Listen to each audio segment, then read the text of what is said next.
Greetings out there in YouTube land. This is Morris Man. And as always, thank you for coming to my channel. Per request from one of my subscribers who actually recently purchased the last tele guitar copy, custom made, that I had for sale.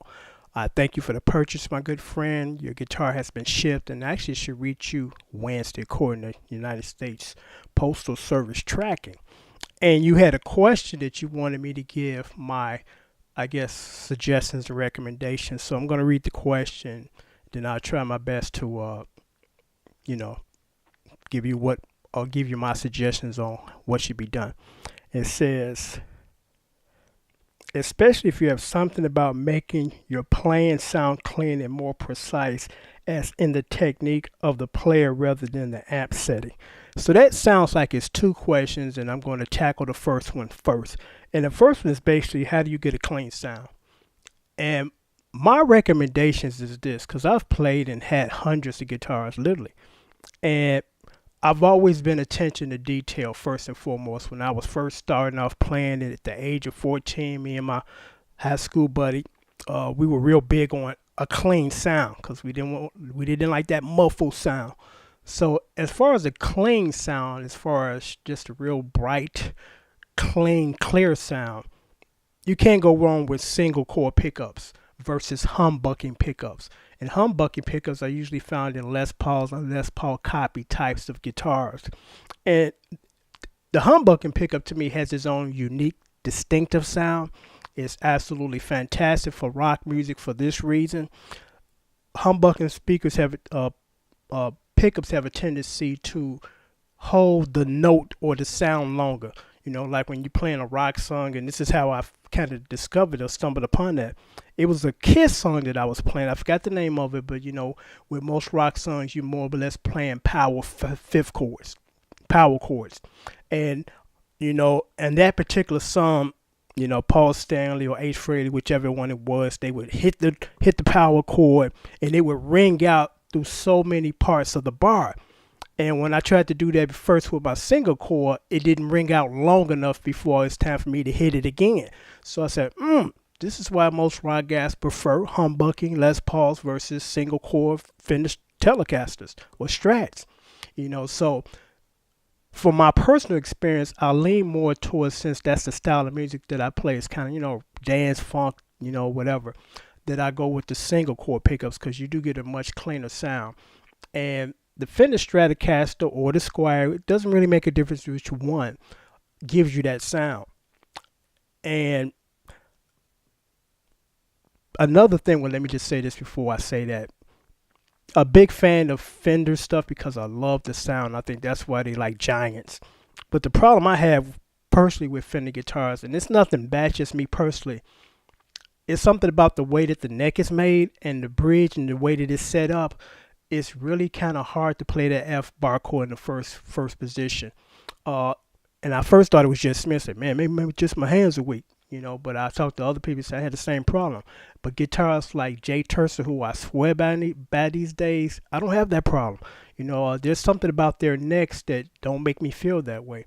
Because I noticed when I bought my Telecaster, it looked like when it came that somebody just went outside with a chainsaw, cut some wood out, and stuck it onto the body of the neck. There was no coating, no lacquer or shellacking or nothing, And I think sometimes they cut corners like with their, Squire products versus the Fender American made, But just about every Fender that I've had and played, I've had that problem. And when I switched over to Jay Tercer's, the neck I shellacked or lacquered, and just a better neck. It feels better to play. It's smooth, So, if you want that clean sound, you can't go wrong with Fender products. But I would highly recommend Jay Tercer. Also, which is something that most people just kind of don't think about, but it makes a world of a difference. Change your strings. Change your strings at least once a month. Because when I was growing up, strings were expensive, especially bass strings. It was like 4 strings for $40. So you had the choice to do the poor man's new strings, go in there and boil them, But guitar strings now, the lead guitar strings, they're like $5 or $6 on eBay now. And a lot of people ask me, what strings do I use? Ernie Ball, Slinky, Gauge 8. I try to get the lightest gauge possible because for me, again, personally, if it's lighter gauge, you can kind of bend those notes and those strings go back and forth versus gauge 10. They ain't hardly going nowhere, you know. It's not slinky and it doesn't feel good to play because it's just real rigid and stiff, the strings, you know. So again, it's amazing just changing your strings how your guitar sounds much better, much cleaner. Because one of the first comments I used to get when I first started posting my stuff was, "Man, how do you get such a clean sound?" And I've been again always attention to detail as far as I want my guitar to sound real crisp and clean, clear, not muffled, and just not sounding good. So those are the recommendations that I would suggest. Change your strings. Kind of look into single cord pickup guitars versus the humbucker, and I think you will get that. You will achieve what you're trying to achieve as far as the real natural clean sound. Now, as far as you said, and more precise. What brings accuracy and precise is just practice. I mean, you just got to keep practicing. The more you practice, the more precise you become. Because at first, when you first start, and everybody goes through this, unless you're just something special, you're trying to form bar chords, and when you finally form that bar chord and you hit that chord, it's all the strings are not ringing and they're muffled, and you're not giving enough evenly pressure on each string to make it, when you hit those chords note by note, it's real clean and distinctive. So again, that precise thing comes from just practicing and getting a good guitar that feels good under your fingers, because that's really important. Because the emphasis to me, and this is my sequence, it got to feel good to play. Then it got to sound okay or sound good, which I can, clean that up in the mix.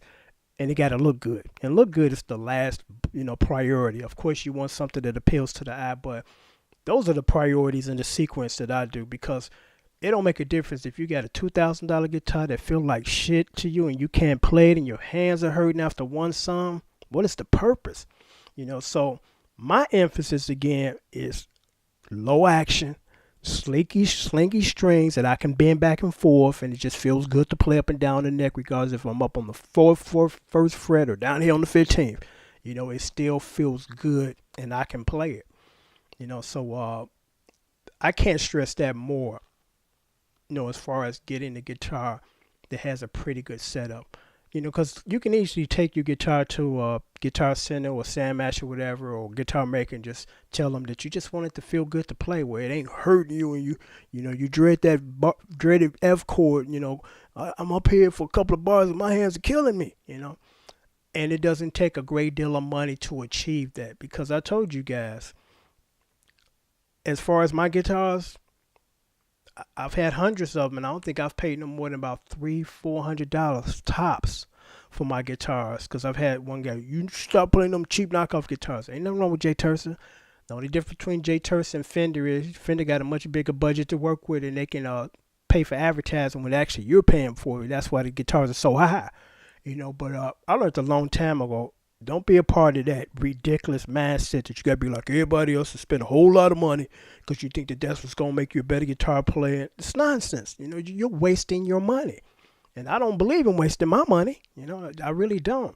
Like I told you, there are a lot of great guitar makers out there that are extremely economical, and their guitars feel good and they're well put together, because this is a great era to learn a musical instrument, especially guitar, because most musicians my age can attest to this. When we were first growing up, all our guitars, the first guitars we ever got, was garbage. And here's a couple of reasons why they were garbage. First of all, the people that bought them for us were most likely our parents, because my big brother was elected to go buy my first guitar. My mother gave him the money and they went. And my brother knew nothing about guitars. He just knew he better go get the cheapest guitar he can find and put it in my hands. And that's exactly what he did.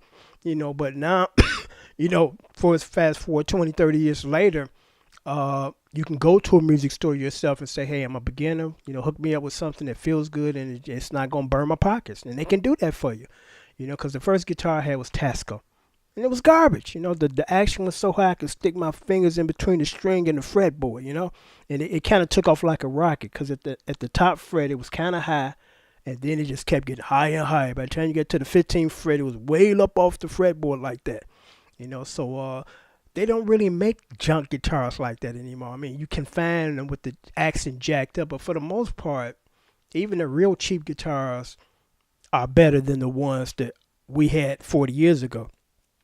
But I'm going to sign off now. I hope that this video has been helpful. But again, single coil pickups, change your strings, and as far as the amp settings, where like you said, instead of rather than the amp settings, you know, as far as the amp settings, no two guitar setups are going to sound the same because even if you use the same preamp or amplifier, just they don't. So I don't really get into that big time because I've had people ask me, "What's your setting?"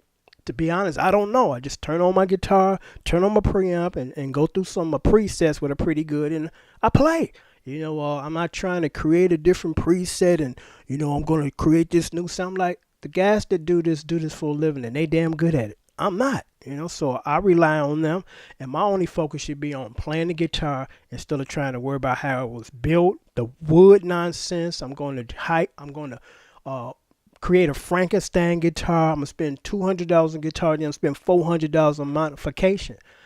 Now, to each his own. There's some people that love to, fix on old cars, and I think that's the same mindset with those other people, but I just can't see myself going behind a professional guitar maker because I think I could do it better. I mean, it's just nonsense to me. It's like they do good what they do, and I do good what I do, and what I do is just play the damn thing. I'm not trying to, put bridges on it and put pickups on them, take these pickups out. To each his own. But, that's just not my thing. I don't want to spend no more time than not necessary on things other than playing the guitar, But that's my opinion. And until next time, take care and thanks for watching.